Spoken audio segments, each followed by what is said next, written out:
But has Meghan Markle got a screw loose? Is she mad? Yes, absolutely, yes. She is a malignant narcissist, malicious too, a malignant narcissist. She's also a sociopath. My daughter, you can't beat the real story. I mean, that's the excitement of writing these sort of books, that in the end, nothing beats the truth. Royal authors have just revealed the obnoxious and narcissistic demands Meghan Markle made during the preparation of her wedding and even after the wedding. While these demands may have seemed fine to her, they didn't sit well with the Queen, who was furious and frustrated by Meghan's unwillingness to change them for any reason. Meghan's wedding dress still gets whispered about at royal tea parties. Meghan Markle walked down the aisle in a blindingly white Givenchy gown, a color traditionally reserved for virginal brides in royal protocol. Now, let's be honest, Meghan was a divorcee with a very well-documented past, so when she chose that shade of pure white, it made the Queen mad. What's the problem, Angela, with white, first of all? Why was white too white? Well, I think it's sort of vaginal, isn't it? You're very pure and you haven't had lots of affairs or been married before or anything like that. And I think it's for the first marriage that you have as well. And I think she didn't like it that Meghan was dressing up as if she was, very virginal. The Queen might not have allowed that, but Meghan was one step ahead. She planned her dress in secrecy. We now know that Meghan kept all of her wedding dress details, even from Prince Harry. According to reports, Harry didn't know Meghan had been working with British designer Claire Wade Keller until the day of the wedding. She worked directly with her designer, and it took 3,900 hours, about 162 days, and a team of 50 workers to create the gown. Magnificent gown by the numbers. It took 3,900 hours and 4 months to make. Estimated cost, $270,000. Yet the Queen, royal staff, and even the wedding planner were kept in the dark throughout the process. When Meghan finally revealed the dress, the Queen's comments stunned everyone. She reportedly said the gown was too white for someone remarrying. On the wedding day, tensions flared again during the vegan menu tasting at Windsor Castle. Meghan reportedly shouted at the caterer because she could taste egg in a dish that was meant to be vegan. This was considered insulting, as the caterers were professionals who knew their craft. The Queen intervened, reminding Meghan, "In this family, we don't speak to people like that."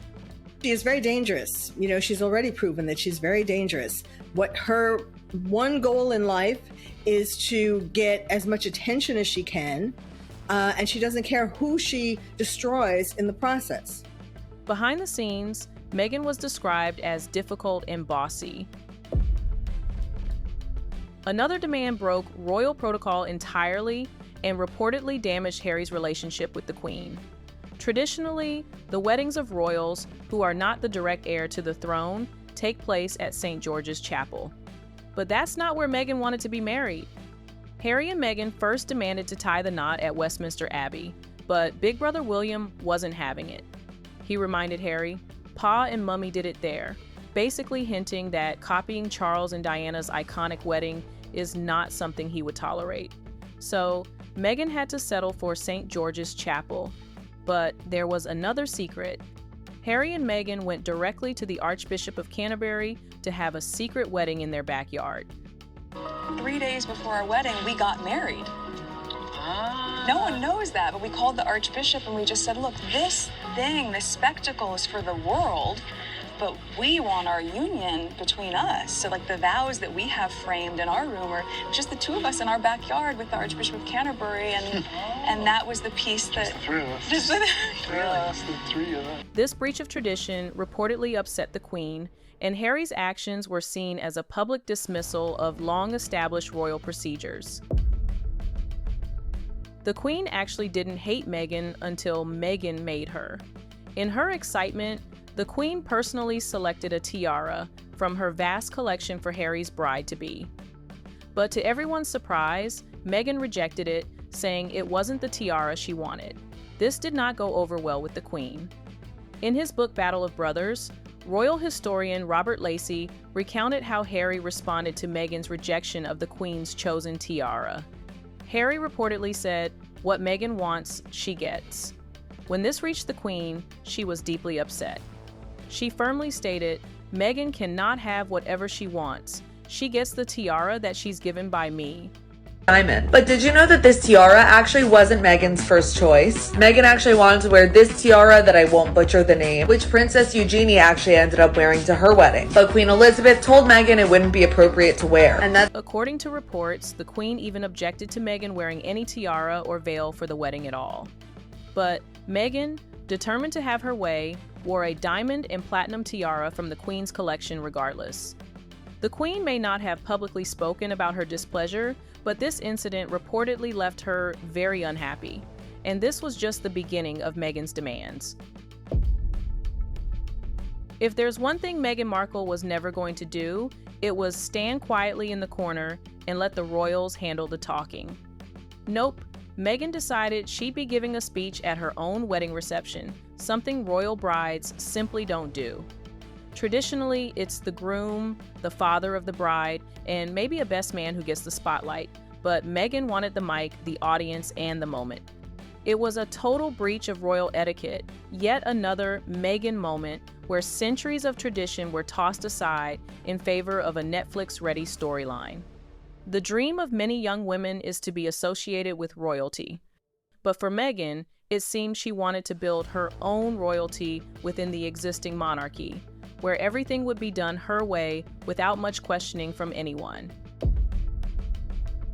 Meghan and Harry made it clear they didn't want traditional wedding gifts. Instead, they asked guests and the public to donate to 7 hand-picked charities.